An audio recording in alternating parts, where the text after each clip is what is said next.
ಎಲ್ಲರಿಗೂ ನಮಸ್ಕಾರ. ಹ್ಯಾಂಜೋ CMA YouTube ಚಾನಲ್ಗೆ. ಮಕ್ಕಳ ಲಾಸ್ಟ್ ವಿಡಿಯೋದಲ್ಲಿ ತಿಳ್ಕೊಂಡಿದ್ವಿ ಕಾಸ್ಟ್ ಮ್ಯಾನೇಜ್ಮೆಂಟ್ ಅಂದರೆ ಏನು, ಕಾಸ್ಟ್ ಅಂದರೆ ಏನು.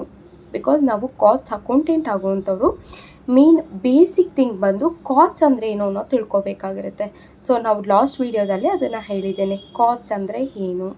ಓಕೆನಾ. ಸೊ ಫೌಂಡೇಶನ್ ಅಂದರೆ ಏನು, ಫೌಂಡೇಶನಲ್ಲಿ ಎಷ್ಟು ಪೇಪರ್ಸ್ಗಳು ಬರುತ್ತೆ, ಎಷ್ಟು ಮಾರ್ಕ್ಸ್ ತೆಗೆದ್ರೆ ನಿಮಗೆ ಪಾಸಿಂಗ್ ಮಾರ್ಕ್ಸ್ ಆಗಿರುತ್ತೆ. ಓಕೆನಾ. ಕ್ಲಿಯರ್ ಇನ್ಫಾರ್ಮೇಷನ್ನ ನಾನು ಲಾಸ್ಟ್ ವಿಡಿಯೋದಲ್ಲಿ ಕೊಟ್ಟಿದ್ದೀನಿ. ಹಾಗಿದ್ರೆ ಈ ವಿಡಿಯೋದಲ್ಲಿ ಏನು ನೋಡ್ತೀವಿ ಅಂತ ನೋಡಿದ್ರೆ, ನೀವು ಈ ವಿಡಿಯೋದಲ್ಲಿ ಇಂಟರ್ ಅಂದರೆ ಏನು, ಇಂಟರ್ಮೀಡಿಯೇಟ್ ಆ್ಯಂಡ್ ಫೈನಲ್ ಎಕ್ಸಾಮ್ ಬಗ್ಗೆ ನಾನು ಈ ಒಂದು ವಿಡಿಯೋದಲ್ಲಿ ನಾನು ತಿಳಿಸ್ಕೊಡ್ತೇನೆ. ಓಕೆನಾ. ಹಾಗಿದ್ರೆ ಈ ವಿಡಿಯೋಗೆ ಹೋಗೋಣ. ಓಕೆ ಮಕ್ಕಳ, ಫೌಂಡೇಶನಲ್ಲಿ ಏನು ಹೇಳಿದೆ, 4 ಪೇಪರ್ ಇರುತ್ತೆ. 4 ಪೇಪರ್, 1 ಪೇಪರ್ಗೆ 100 ಮಾರ್ಕ್ಸ್ ಅನ್ನಂಗೆ. ಫೌಂಡೇಶನಲ್ಲಿ ಏನಾಗುತ್ತೆ, 4 ಪೇಪರ್ ಇರುತ್ತೆ. 4 ಪೇಪರ್ಸ್ಗಳಿಗೆ 1 ಪೇಪರ್ಗೆ 100 ಮಾರ್ಕ್ಸ್ ಅನ್ನಂಗೆ ನಿಮಗೆ ಓವರಾಲು 400 ಮಾರ್ಕ್ಸ್ ಇರುತ್ತೆ. ಈ 400 ಮಾರ್ಕ್ಸು ಸಹ ಏನಾಗಿರುತ್ತೆ, MCQs ಆಗಿರುತ್ತೆ ಅಂತ ಹೇಳಿದೆ ಅಲ್ವಾ. ಸೊ ಪಾಸಿಂಗ್ ಮಾರ್ಕ್ಸ್ ಬಂದು ಏನಾಗಿರಬೇಕು, ನಿಮಗೆ 200 ಬಂದು ಪಾಸಿಂಗ್ ಮಾರ್ಕ್ಸ್ ಆಗಿರುತ್ತೆ. ಅಂದರೆ ಇದರ ಅರ್ಥ 50% ಆಗಿರಬೇಕು.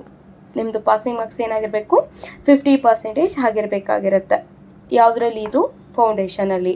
ಹಾಗಿದ್ರೆ ಮ್ಯಾಮ್ ಇಂಟರಲ್ಲಿ ಚೇಂಜಾ, ಫೈನಲಲ್ಲಿ ಚೇಂಜಾ? ಖಂಡಿತವಾಗ್ಲೂ ಇಲ್ಲ.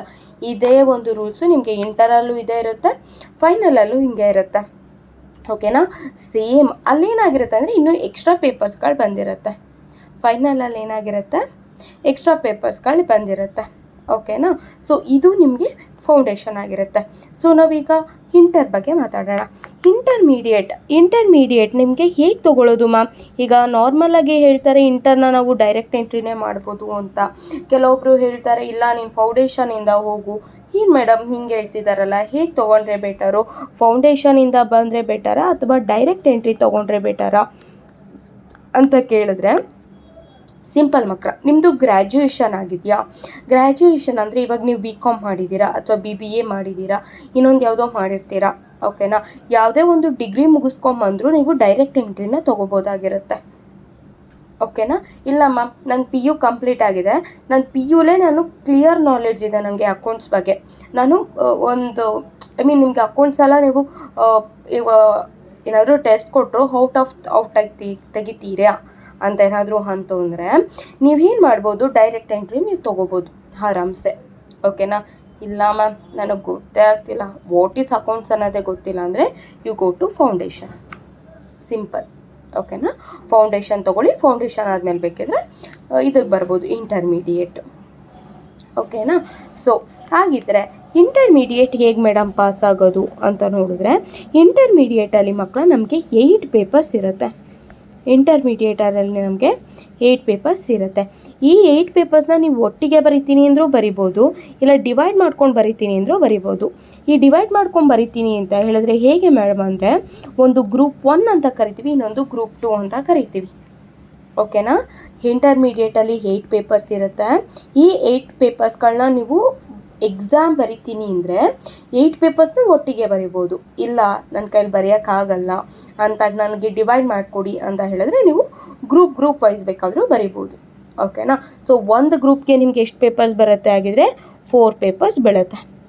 ಒಂದು ಗ್ರೂಪಿಗೆ ಎಷ್ಟು ಬೀಳುತ್ತೆ, 4 ಪೇಪರ್ಸ್ ಬೀಳುತ್ತೆ. ಸೇಮ್ ಪ್ರಿನ್ಸಿಪಲ್ಲೇ. ಏನು, 1 ಪೇಪರ್ಗೆ 4 ಅಂತ ಹೇಳಿದ್ರೆ ಓವರಾಲ್ ಎಷ್ಟು ಮಾರ್ಕ್ಸ್ ಆಗಿರುತ್ತೆ, 400 ಮಾರ್ಕ್ಸ್ ಐತೆ. ಪಾಸಿಂಗ್ ಮಾರ್ಕ್ಸ್ ಎಷ್ಟಾಗಿರಬೇಕಾಗಿರುತ್ತೆ, 200 ಮಾರ್ಕ್ಸ್ ನಿಮಗೆ ಪಾಸಿಂಗ್ ಮಾರ್ಕ್ಸ್ ಆಗಿರಬೇಕಾಗುತ್ತೆ.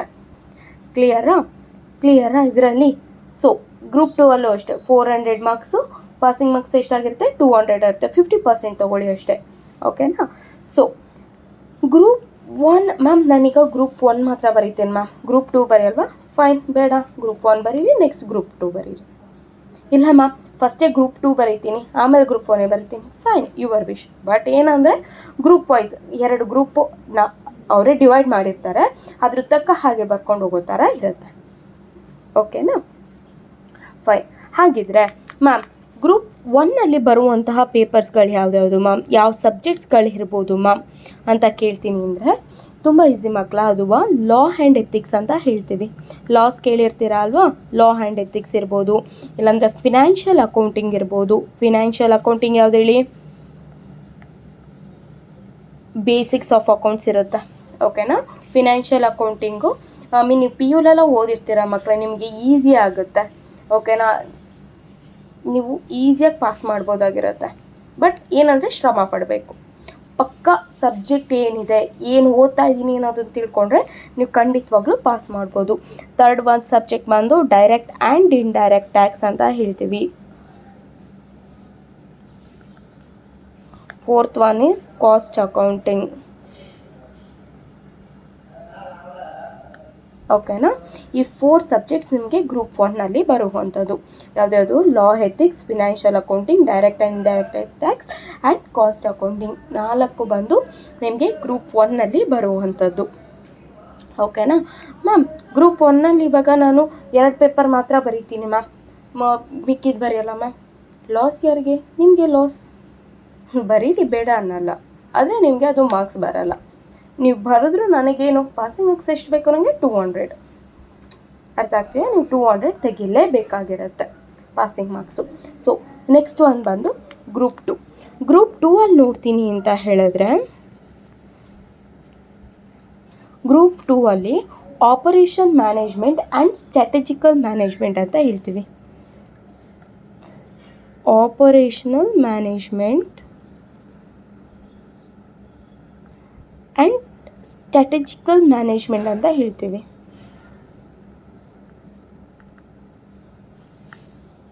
ಮ್ಯಾನೇಜ್ಮೆಂಟ್.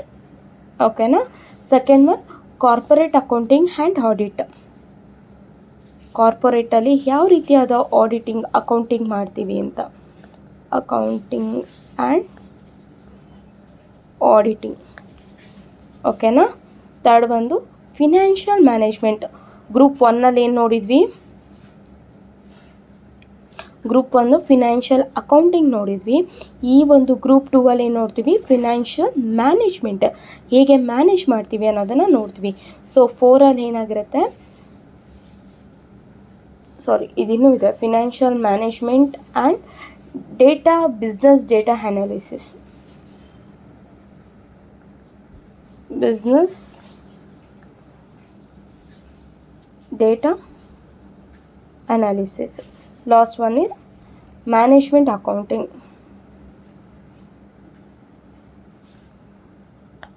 ಓಕೆನಾ. ಇದು ಗ್ರೂಪ್ 2 ಆಗಿರುತ್ತೆ ಮಕ್ಕಳ. ಯಾವುದ್ಯಾವುದು? Operational management and strategy management, corporate accounting and auditing, financial management and business data analysis, management accounting. ಇದು ನಿಮಗೆ ಗ್ರೂಪ್ 2 ಆಗಿರುತ್ತೆ. Group 1 and group 2. Ya ma'am, ಈಗ ನಾನು ಗ್ರೂಪ್ 1 ಮುಗಿಸ್ದೆ, ಗ್ರೂಪ್ 2 ಎಕ್ಸಾಮು ಮುಗಿಸ್ದೆ. ನೆಕ್ಸ್ಟ್ ಏನು ಅಂತ ಹೇಳಿದ್ರೆ, ನೀವು ಟ್ರೈನಿಂಗ್ ಹೋಗಬೇಕಾಗಿರುತ್ತೆ ಮಕ್ಕಳ. ಏನು ಹೋಗಬೇಕಾಗಿರುತ್ತೆ? ಟ್ರೈನಿಂಗ್ ಹೋಗಬೇಕಾಗುತ್ತೆ. ಇಟ್ ಮೀನ್ಸ್ ಹಾರ್ಟಿಕಲ್ಶಿಪ್ ಅಂತ ಹೇಳ್ತೀವಿ. ಓಕೆನಾ. ನೀವು ಹಾರ್ಟಿಕಲ್ಶಿಪ್ಗೆ ಹೋಗಬೇಕಾಗಿರುತ್ತೆ. ಈ ಹಾರ್ಟಿಕಲ್ಶಿಪ್ ಎಲ್ಲಿ ಮಾಡೋದು ಮ್ಯಾಮ್, ಹೇಗೆ ಮಾಡೋದು ಮ್ಯಾಮ್ ಅಂತ ಕೇಳಿದ್ರೆ, ಸಿಂಪಲ್ ಮಾತ್ರ, ಟ್ರೈನಿಂಗ್ ತೊಗೊಳ್ಳುವಂಥದ್ದು. ಟ್ರೈನಿಂಗ್ ಮ್ಯಾಮ್, ಟ್ರೈನಿಂಗ್ ಆಗಿದ್ರೆ ಎಕ್ಸಾಮ್ಸ್ ಎಲ್ಲ ಏನು ಕತೆ ಅಂತ ಕೇಳಿದ್ರೆ, ಮಕ್ಕಳ ಈಗ ಇಷ್ಟು ದಿನ ಏನು ಮಾಡಿರ್ತೀರ? ಪ್ರಾಕ್ಟಿಕಲ್ ಆಗಿ ಕಲ್ತಿರ್ತೀರ. ಓಕೆನಾ. ಕ್ಷಮಿಸಿ, ಇನ್ನೊಂದು ವಿಷಯ ಹೇಳೋದು ಮರೆತೆ. ಈಗ ನೀವು ಗ್ರೂಪ್ 1 ಗ್ರೂಪ್ 2 ಎಕ್ಸಾಮ್ಸ್ ಬರೆಯೋ ಟೈಮಲ್ಲಿ ನಿಮಗೆ ಸಾಫ್ಟ್ ಸ್ಕಿಲ್ ಎಕ್ಸಾಮ್ಸ್ ಅಂತ ಬರುತ್ತೆ. ಓಕೆನಾ. ಸಾಫ್ಟ್ ಸ್ಕಿಲ್ ಎಕ್ಸಾಮ್ಸ್ ಅಂತ ಬರುತ್ತೆ. ನೀವು ಅದನ್ನು ಸಹ ಬರೀಬೇಕಾಗುತ್ತೆ. ಸಾಫ್ಟ್ ಸ್ಕಿಲ್ ಎಕ್ಸಾಮ್ಸ್ ಅಂದರೆ ಏನಿರುತ್ತೆ? ಎಮ್ ಎಕ್ಸ್ ಇರ್ಬೋದು, ಟ್ಯಾಲಿ ಇರ್ಬೋದು. ಓಕೆನಾ. ನಿಮ್ಗೆ ಅದಕ್ಕೆ ಕ್ಲಾಸಸ್ಸು ಸಹ ICMEಯಲ್ಲೇ ಕಂಡಕ್ಟ್ ಮಾಡಿರ್ತಾರೆ. ಓಕೆನಾ. ನೀವು ಆ ವಿಡಿಯೋ ಕ್ಲಾಸಸ್ನ ಕೇಳಿ ಎಕ್ಸಾಮ್ಸ್ನ ಕಂಡಕ್ಟ್ ಮಾಡಿ, ಈ ಸಾಫ್ಟ್ ಸ್ಕಿಲ್ ಎಕ್ಸಾಮ್ಸ್ನ ಬರೆದ ಮೇಲೇ ನೀವು ಗ್ರೂಪ್ 2 ಎಕ್ಸಾಮ್ಸ್ನ ಬರೆಯೋಕ್ಕಾಗುವಂಥದ್ದು. Otherwise you are not eligible to doing exams. ಓಕೆನಾ. ನೆಕ್ಸ್ಟ್ ಟ್ರೈನಿಂಗ್ ಬಗ್ಗೆ ಮಾತಾಡ್ತಿದ್ದೆ, ಹಾರ್ಟಿಕಲ್ಶಿಪ್ ಬಗ್ಗೆ. 15 months ಆಫ್ ಹಾರ್ಟಿಕಲ್ಶಿಪ್ ಮಾಡಲೇಬೇಕು ಮಕ್ಕಳು. ಎಷ್ಟು ತಿಂಗಳು? 15 ತಿಂಗಳು ನೀವು ಟ್ರೈನಿಂಗ್ ಪೀರಿಯಡಲ್ಲಿ ಇರಲೇಬೇಕಾಗುತ್ತೆ.